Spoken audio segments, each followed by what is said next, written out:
Pucks with Haggs is brought to you by Fanduel, the exclusive wagering partner of the CLNS Media Network. Welcome to another edition of the Pucks with Haggs podcast. As always, I'm your host, Joe Haggerty. You can find my work on joehaggerty.substack.com. Join up for a premium membership. You'll get all of my articles on the Bruins and the NHL sent straight to your inbox. You can read them in their entirety if you have the premium membership. I also am writing about the Bruins for Boston Sports Journal with Greg Bedard, Mike Giardi, and a cavalcade of stars over there. So you can check out after games are over. I'm writing columns on every single Bruins game, so you can get my thoughts over there as well. With me today, Mark Divver, my good buddy from the New England Hockey Journal. You see him at rinks all over New England. He's one of the most knowledgeable and I think does the most legwork almost of any hockey scribe out there. I am constantly in amazement, Mark, at the places that you find yourself in rinks all over New England. Same here, Joe. Same here. It's a passion, though. You know, it is. Honestly, most days it's where I feel most comfortable is being at a hockey rink.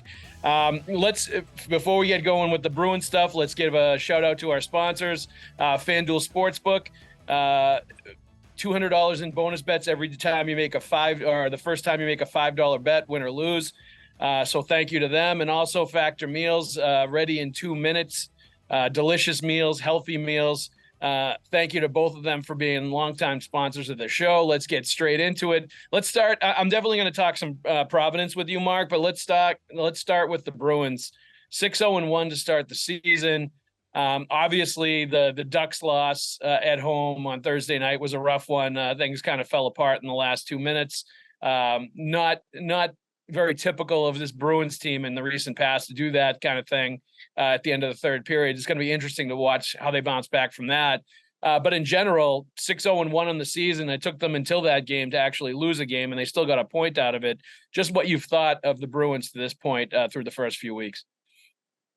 Well, you have to love the record, as you say. There's been some good stuff and some bad stuff. The goaltending has been unbelievable. Yep. Although at the end of last night's game, I'm not pointing the finger at Ullmark, but no. To allow that many goals in that short a time, it falls on everyone, not just the goalie. But yep. The goaltending's been tremendous. Well, I thought even in that scramble in the last 2 minutes, he was making some pretty good saves. Yeah, he was. They finally had a guy on the back door, and a puck came to him because they were just hammering shots at the net and they couldn't clear it out of the zone. So, he was doing his job. They had a lot more in the tank at the end than the Bruins did. Yeah, I agree. And the excuses are there. The Bruins just came off a long road trip. They're an older team versus the Ducks, which is a very young team. So you can understand that the energy level would be different for the two teams. But I don't know if the scoring is. I think low scoring games is going to be the way this season's going to go, and we've seen that. We've seen a lot of close games. Yep. And against teams that really last year they would have blown out probably. Yep. But it's a different team. A lot of new faces. A lot of adjustments to make, personnel wise. So. To get to pile up those wins heading into a tough stretch of difficult opponents is a good, cushion to have at this point. Crazy as it is to say, they're almost through like 10% of the regular season already, at this point, and they have piled up points. And obviously it was on paper, when you looked at it to start the year, a pretty easy part of the schedule, a lot of Western Conference cream puffs that they've been able to kind of fatten themselves up on. But if you beat those teams consistently and you go 500 or even close to it against the quality teams, that's a playoff team. That's a team that's going to be in the postseason. No question about it. So I don't take any points away from them going out in the Western Conference and, giving beatdowns to the Sharks and the Ducks when they were out there and taking care of business against those teams. To your point, I agree. I think the question I have really is, and they've scored more than 3 goals only once in the first 7 games. That was the 4-2 win against the LA Kings, which was their biggest quality win of the season. Yeah. I thought that was an impressive win against a good team. But having they're going to be in those 3-2, 2-1 games all season. And last night, I thought Jim Montgomery was bang on when he was talking about the failure to extend the lead before it got to 3-1 in the last couple of minutes with the penalty and the 6-on-4 when they pulled the goalie. And, I wonder, that's a tough way to live in the NHL, right? Is winning 3-2, 2-1 consistently all season long, having those, stretches in the last 5 minutes of the third period where the other team thinks they're in it at 3-1 is just going to like pound you and scramble for everything they can. And I just wonder mentally and physically how much of a strain that is going to put on this team if that is just the way they have to live all year. The goalies are going to feel pressure to not let up soft goals and to be perfect. The defense, I think at times is probably going to feel like they're going to play a little more conservative. And the forwards too, knowing if they make mistakes and it ends up in the back of their net, it's going to be hard to erase that. And it's going to be interesting to see how that sort of plays out when they have to play this style this whole season, as it's vastly different from what they had last year. I'm just curious how that whole thing's going to play out. Yeah, this is really, we're into a very intriguing season for the Bruins with so many, obviously the absence of Krejci and Bergeron is the big thing, but a lot of other players obviously departed too, and they've been replaced by, let's face it, guys who aren't as good as the guys who left in most cases.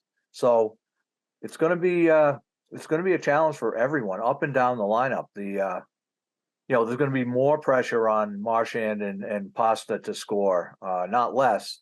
Yep. So, we'll see how that plays out. But it's with this, I think the Toronto game I'm really looking forward to because there's a real opponent. Detroit's been good. Yeah, Florida's been good, but they got a lot of injuries. That's not the same team that was in the playoffs. But Toronto, now that's a potential, as they always are, a potential powerhouse. How Boston will match up in that game will be very interesting. Next Thursday. Yeah, that's definitely one circled on the calendar, and that is a measuring stick game, as they say, to sort of figure out where you are and how you stack up in the Atlantic Division and in the Eastern Conference. And, Toronto is not without their blemishes either, obviously. They are still the same old Toronto as far as how they try to win, how they play. There's still, some areas you can exploit on that team. The question is whether the Bruins are good enough to exploit it anymore. And it'll really be kind of strength against strength. It'll be Toronto's offense and all the star power they have against the defense and goaltending, tried and true formula that the Bruins are going to win with this year. So it will be really fun to watch.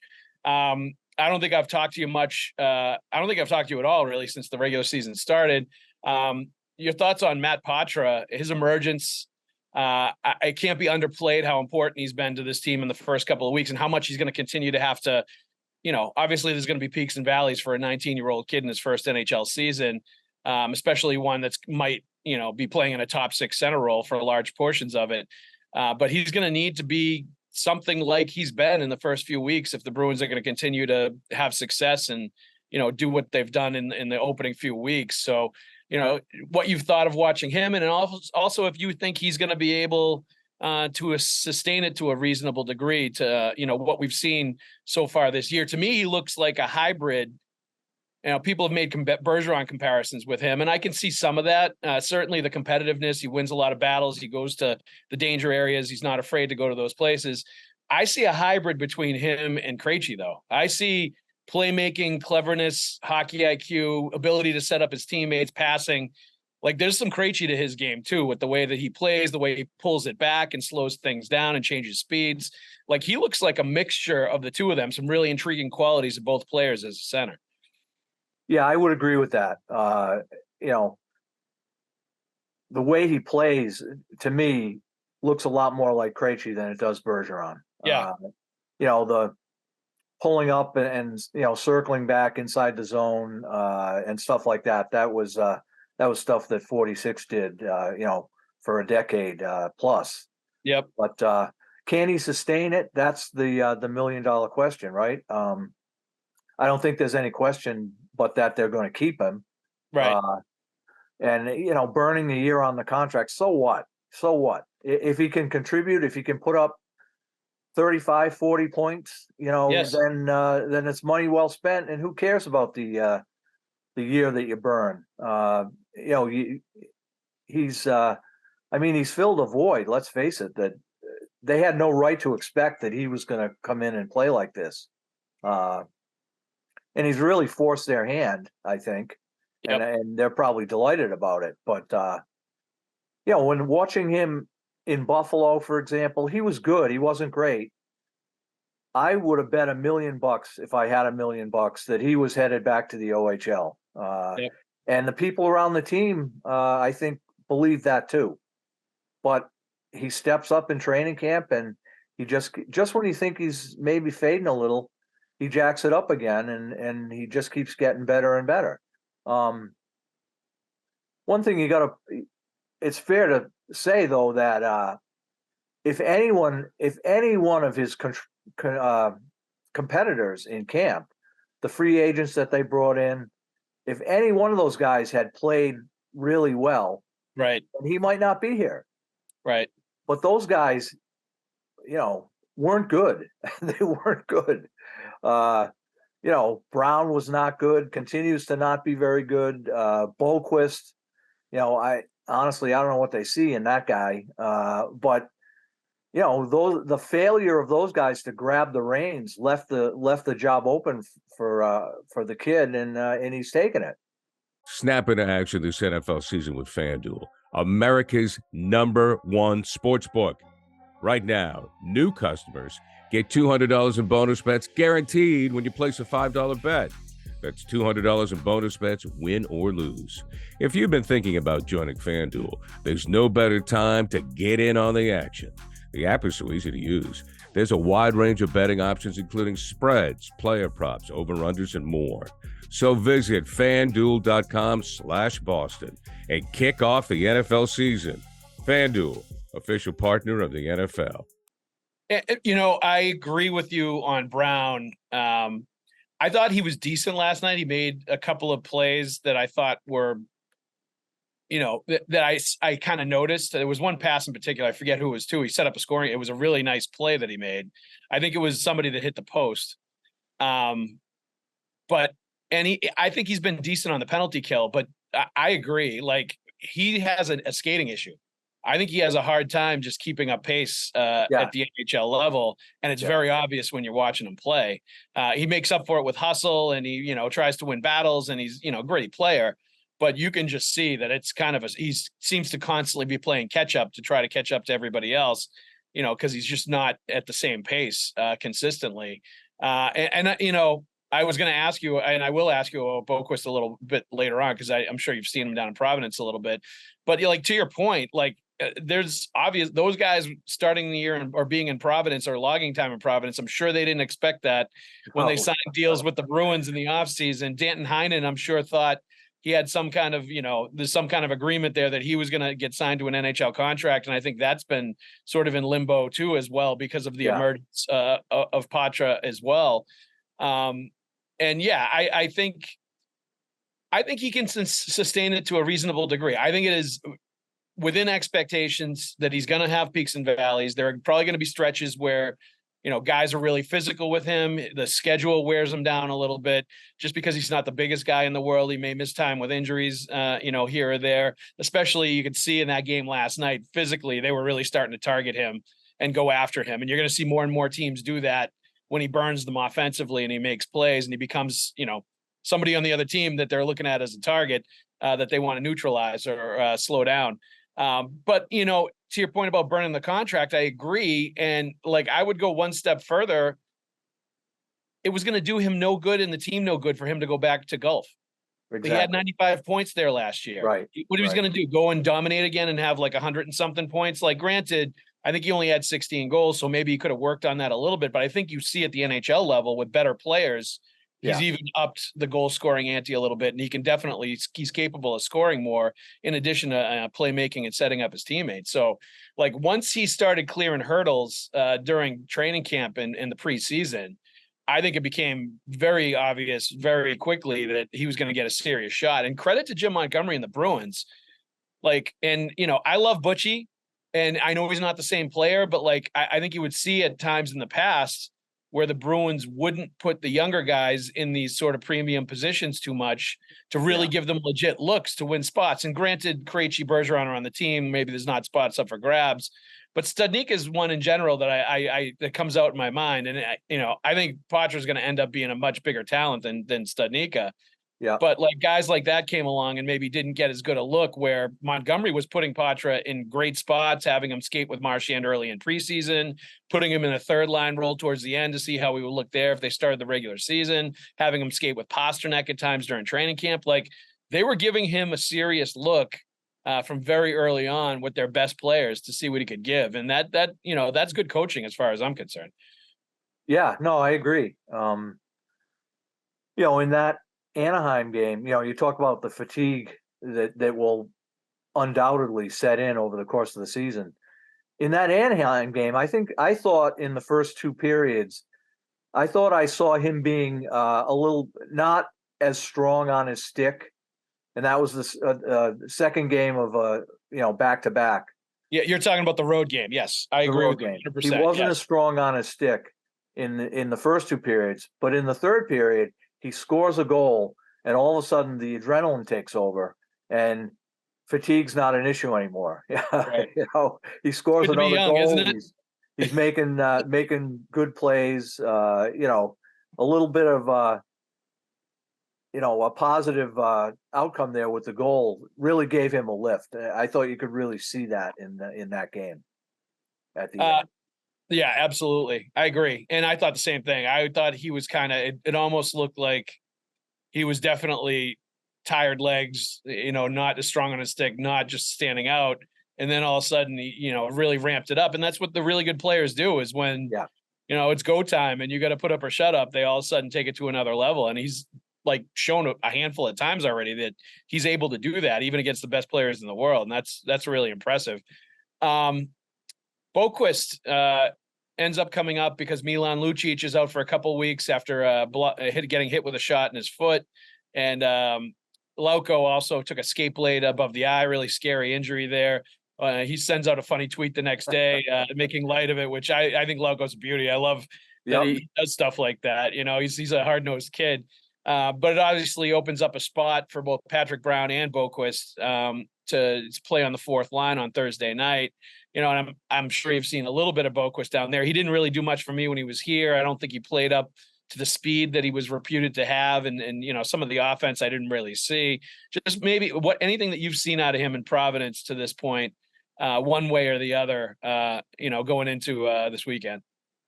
He hasn't done a thing in Providence. You notice the speed at times, but the production is not there. The finishing of plays hasn't been there. And I'm actually surprised they called him up. He was the guy that got the call. Oscar Steen has been really, really good, as good as I've seen him play. And he's been here a while now in Providence. He's in a real strong stretch right now. Now, I know Boquist, he has the speed. He's faster than Steen. He plays all forward positions. He can play center. He can play wing. He's got 2 years in the NHL. So if you line up those factors, okay, I understand why they might pick him instead of somebody else. But boy, I've been very unimpressed by him in the early going here. Just the production in Providence, at least, the production has not been there. Anybody aside from Steen that you've seen down there that you say we may get a look at them in Boston sooner rather than later, just based on early play in Providence that's been impressive? Well, I think Mark McLaughlin, you can always count on him to give a maximum effort and to usually be pretty effective. He does what he does. He's not flashy. We've seen what he can do. We saw it at Boston College. As a third or a fourth line winger, center, he's a good fit. And he's been good down here to start the season. the thing with the P Bruins so far is that, in my opinion, the rookies have been impressive. Trevor Kuntar, John Farinacci. Now, I don't think I'm saying that, but I don't expect to see them, in the NHL anytime soon. Right. But they're taking their first steps and they're showing something that, hey, these guys are good prospects. Farinacci's a very smart player. Kuntar is very, very competitive, with a temper that, he's going to have to rein in at times. He can really, be a hot-tempered kid.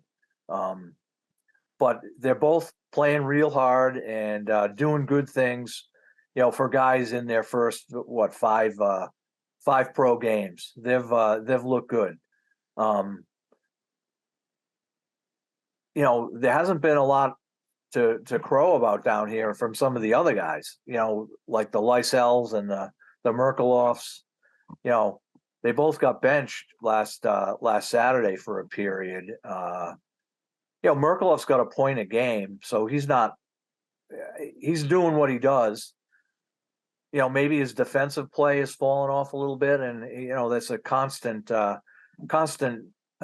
battle with the coaches to remind him, hey, you got to do this, or you're not going anywhere. You're staying here. And until he did that pretty effectively last year, he got his defensive game. He really shored it up quite a bit. This year, I think maybe he's taken a little bit of a step back in the early going. It's something he can fix in, tomorrow night if he wants to. Yeah. And Lysell, I'm running out of things to say about him. Well, I was amazed just watching him in training camp, watching him in the preseason games, watching him in practice.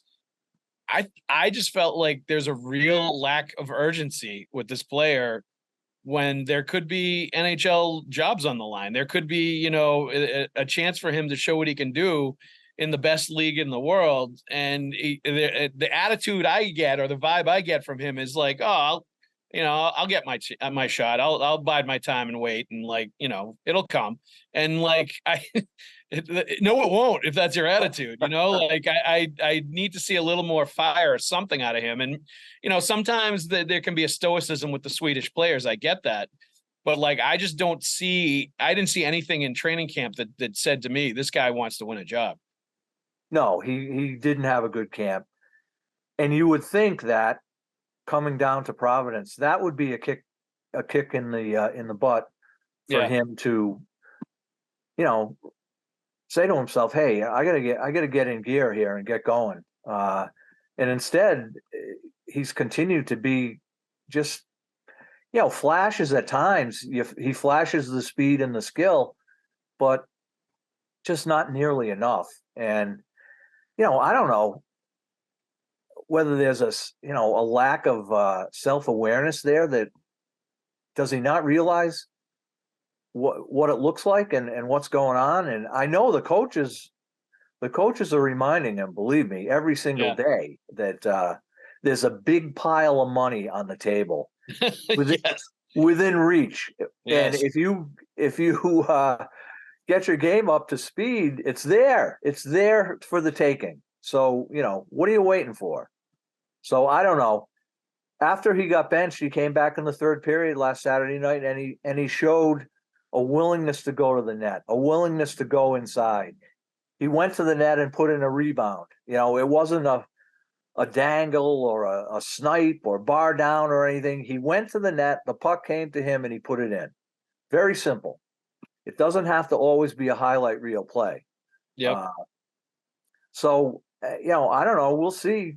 This weekend they have two games. Will he be back to what he was, the lackadaisical play that got him benched, or will he show what he did in the third period and start to, point the arrow in the right direction? We'll see. I wonder with a guy like Merkelov, if there's something in his head about watching Poitras all of a sudden hop over Providence and go right to the NHL, and seeing, that happen and saying, why wasn't that me? Or, some doubt or something going on there, where the response maybe wasn't as good as it could have been. Just seeing what's going on. There's got to be some level. It's human nature for the players at that level. If they see somebody younger, all of a sudden jump over them and go right to the NHL, especially if, Merkelov's playing center, to wonder, why that was and have to wrap their brain around it a little bit. There's no question that that's a factor for these kids. And Merkelov, you don't have to worry about his confidence. He's a very confident kid, but I think nobody said this down here. He certainly hasn't, but there's no question he's disappointed that somebody else got to stay. Beecher made the team. Yeah. Poitras made the team. He didn't. He's back down here. So, like you say, it's human nature to be disappointed, and it's how you react to that disappointment. And I've seen this a million times down here. Going way back, I remember when Brad Marchand was up with a big team for a while. Yep. Didn't stick the first time. Got sent back down. And I remember talking to him, and he was so mad he was almost gritting his teeth as he talked to me, saying all the right things about how he was going to work harder, and I'm going to do everything I can to get back up there. And he lived up to that for sure. But he was burned that he had to come back, and that's guys use that as as fuel. That happens all the time, right? But these two guys, Merkelov and Lysell, they need to. It's only 5 games in the American League season here. There's 67 games left for them to get their act together. So it's up to them. The ball's in their court. Nobody's holding them back. Like I said, the money is right there. You can see it. It's within reach. But you got to do what it takes to get where you want to go. And to the case of Johnny Beecher, he earned a spot on the NHL team. There is zero question about it. He's going to do things that neither one of those players is going to do to be in the spot that he's in as a fourth line center. He showed the willingness to do those things both at the end of last season and certainly in training camp now. And I've always thought that his speed, the long striding speed, the big body, the physicality, like all that stuff is going to play big time in a bottom 6 role at the NHL level. And now that he's sort of taking care of some of the details along with it, it's really coming to fruition for him. And, he could be their fourth line center or even move up to third line center eventually if he, can start to produce a little bit more offensively. For the next 5 years. I think he's that kind of player. He's got that kind of talent if he sort of applies himself to it. And I like when they're healthy, Lucic, Lauko, and Beecher as a fourth line. I think that's a tremendous fourth line that could have a lot of impact in the NHL. Yeah, no question. If they can sustain that, Lauko's issue, is consistency. I think he's been good this year. I think he's. I can't point to a game where he stood out as having a bad game. I think he's been. I think Monty's figured out that don't extend his minutes. He's when that happens, when he overstays a shift, that's when he gets a stick penalty. Yeah, it happened the other night. It happened the other night. Yeah. So, that's a thing he can, I'm sure the coaches are telling him that, hey, get your 25 seconds in and get off. Don't get caught out there. But yeah, he's capable of filling that role for sure. Luch is Luch. I don't think you have to worry about him. No. Hopefully this injury doesn't, he's getting around the ice pretty good for a guy who's, has some miles on him, and it was never a great skater to begin with. He's just a massive human being. Yeah. So I don't think you have to worry about him. And Beecher, I mean, last year at the beginning of the year when he wasn't playing real well, I think he was worried too much about production. When he doesn't worry about scoring is when he plays better. Yep. I don't think he's ever going to be a big scorer. I think, people who know a lot more about it than I do have been saying that, but it doesn't mean he can't be a good contributing player on the fourth line. One thing I think he needs to have 5 fights this season. He's got one, but he's got to be that guy that that is miserable to play against, to the point where guys are going to come after him once in a while. Yep. He doesn't have to go out there looking for fights. I'm not saying that, but he's got to play in such a way that fights are going to come his way. He's big enough and he's strong enough, to handle that. I think it's a question of mindset. And so far, he's, I think he's done everything they've asked him. He looks like he knows there's a bag of money there waiting for him. He's playing that way. There's no question about it. And this is the one I'm curious about because I didn't see a lot written about him and like what he's done so far in Providence. Mason Lohrei, how he's looked, how they've been using him, and sort of where he's at, a handful of games into the season. Well,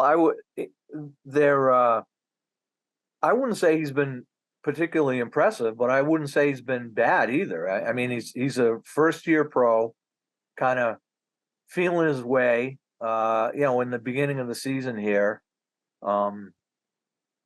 He makes his mistakes. His defending is, his defending's an issue. That's why he's down here as opposed to up top. Yep. And if it's an issue in the American League, boy, it's really going to be an issue in the National League. So the coach, especially if a team is playing defense and goaltending and relying on that. Yeah. They can afford to have a weak link in the fence, Yeah. But I mean, he shows the flashes of things that make you say, hey, it's exciting to have a guy with his length and his size and his skating ability. There just aren't, a lot of guys that have his skill set. It's a question of time, I think. And the kid is very coachable and he has a very positive attitude. He's often the first guy out for practice and one of the last guys off. He's had bad games and or a bad game or two, I think I would say, and it doesn't bother him. He comes back the next game and he does fine. Everyone's going to have bad games, especially a kid right out of college, and who, this is another factor for him. He's not used to playing with structure at all, in any way, shape, or form. When he was at Ohio State, he had the green light to do whatever he wanted, and he did. Well, it's the green light now is yellow at times, and sometimes it's red. So he's got to adjust to that, a different way of kind of going at things. He can't just take the puck and go every time. Yep. So it's all part of the learning, the learning curve for him. And he's like I said, he's very coachable. The coaches are, working with him all the time, every day on this, that, and the other thing. So, I don't. He plays on the power play. I don't think he's not a PK guy at this point. Well, I was going to ask you that. Usage-wise, is he like leading the team in ice time every single night? Is he playing in all situations? Like, how are they utilizing him? I don't know if he's the leader in ice time, but he's probably getting as much ice as anybody. Last year, if I recall, they had Jack Ashan, and he would play big time minutes. They don't have a guy like that this year that with that kind of ability in the American Hockey League to play that many minutes and be good at it. They have a lot of defensemen that are that are pretty good, but aren't, you wouldn't call them all-stars down here. So there's a lot of guys, with, there's a lot of parity in the D lineup. And Mason, like I say, is probably getting as much ice as anybody. But, I would, and I haven't asked anybody what the numbers are in terms of his numbers. I'd probably say 20 to 25 a night for him. Yep. And he's not on the PK? Not all the time. Yeah. Sometimes. So it depends. Where they are in the game, what the score is. Someone else may be tired. Somebody else may have played a lot on the PK. So he's not, the peak, the power play is when you see him, you really notice him a lot. Yeah. And honestly, like, I continue to say, like, I think that's the place at the NHL level where they could really use him right now, because I think he's a much more natural power play quarterback than any of the guys that they have. And I know Shattenkirk has, had some success in the power play in his past for sure. And he does a very good job of getting his shot through. I've noticed that about him. He has a knack for that, finding shooting lanes, getting it to the net, getting it for tips. But I just think watching him in training camp, I felt like he was already looked more comfortable, quarterbacking the power play than Charlie McAvoy or Hampus Lindholm have, where I just don't think that's their sort of natural forte as a defenseman. Yeah, I think I'd agree. I'd agree with that. The one thing hasn't changed down here is Brandon Bussey is a stud. He was a stud last year, and he continues to be. That'll be an interesting situation. Well, he's another guy, the pile of money, right? Everyone's got their eye on that. It's going to come for him, I think, at some point. The question is, where, when, we have no idea. Boston's all set, until they aren't, until they make a move or, something happens. You never know. Someone could get hurt tomorrow night. You hope that doesn't happen, but it's nice to have a guy like Bussey in the bullpen if you need him. So he's been very good. The same. He's just got such a great attitude for a goalie. It's fun to talk to him. He's really, I think he's insightful about the position and about, I think, he's only a year into his pro hockey career, but, he knows what's what, the kid. He does. So, he's picked up pretty much where he left off last year. And final question or final topic. Last time I think I had you on, we sort of dissected the Bruins draft and development system. It had been bashed pretty good by the Athletic the last couple of years. I did think this past summer was piling on a little bit, like where it did look, I thought, fairly bleak a couple of years ago, and it was accurate. But I did think they'd taken some steps at least to even though they've been trading first round picks and they've had challenges, I thought they were in a little bit better spot. Now we have Matt Poitras and Johnny Beecher both make the NHL team out of camp. Mason Lohrei, I thought, had an extremely good preseason. Is it time to maybe start changing the narrative with the scouts and the development people and everybody with the Bruins, who are obviously doing their best to try to, get the cupboard restocked with prospects and get the draft and development machine back up where it needs to be? Well, it probably is time. Excuse me. It's at least time for a reassessment of Poitras. Yep. He's not on anybody's that I've seen. Yeah. Those when they do the top 50 prospects or even the top 100 prospects, he's not there. Well, those guys maybe might want to look at that a little closer. They've got guys who are a couple of years away from the NHL ahead of a guy who here he is at 19 years old and he's doing it. So, I don't think, I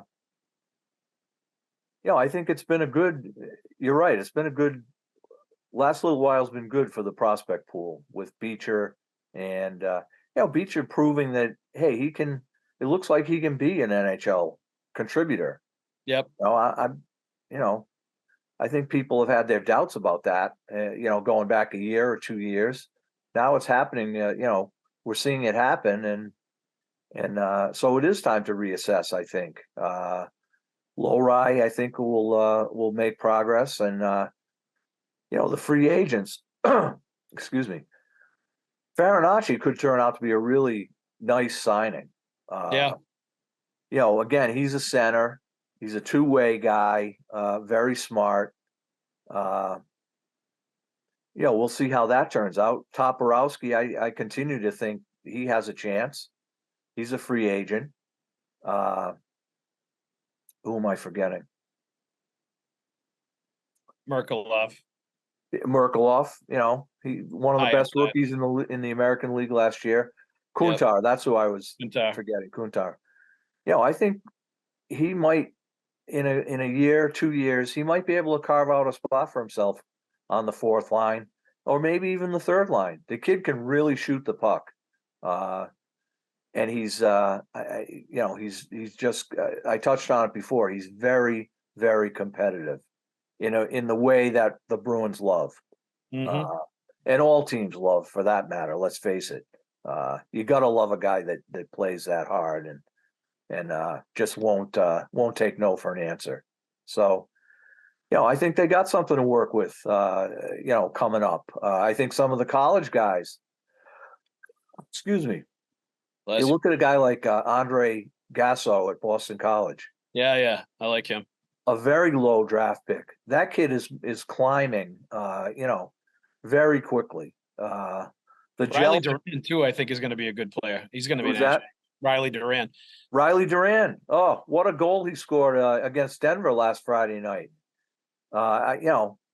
Wouldn't surprise me a bit if he's playing for Providence a year from now at this time. Yep. Oscar Jelvik at Boston College has got 5 goals in 5 games now as a sophomore. His game is picking up. So there are, some decent prospects, decent or better, out there that maybe don't get recognized enough by some of the so-called prospect experts. And I have a lot of respect for those guys. They put in the time, and watching all those prospects and trying to figure out who's going to make it and who doesn't. But I think it's time for the Bruins to get a little bit of love on that front. I think you're right, and you're right. You do have to put in the time to be able to call yourself a guru, a prospect guru. And you gotta actually get in the trenches and watch some minor league hockey, some European video, really roll up your sleeves and get it done watching these guys in the far corners of the hockey world. Mark Divver, thank you very much for the time. I also want to thank our sponsors, Fanduel Sportsbook. Make a $5 bet, win or lose, you get $200 in bonus bets. Your first bet. The NFL and NHL season are in full swing right now, so you want to bet on the Bruins right now. They're winning all the time. They're a good bet, and bet against the Patriots. I think you're going to do pretty good if you keep doing that. They are going nowhere. Also, let's thank Factor Meals. Delicious meals ready in 2 minutes or less. Delicious meals, chef approved, 550 calories or less. My wife loves them. I think they're tasty, even though they're healthy, which is always a feat. So go get yourself some Factor Meals. Mark, thank you very much for the time. We'll touch base with you maybe again a month or 2 down the road. How's that sound? Sounds good, Joe. We'll see you in the rinks. All right. There, you stole my line, Mark. I love it. See you. Thanks for listening, everybody. We'll see you at the rink.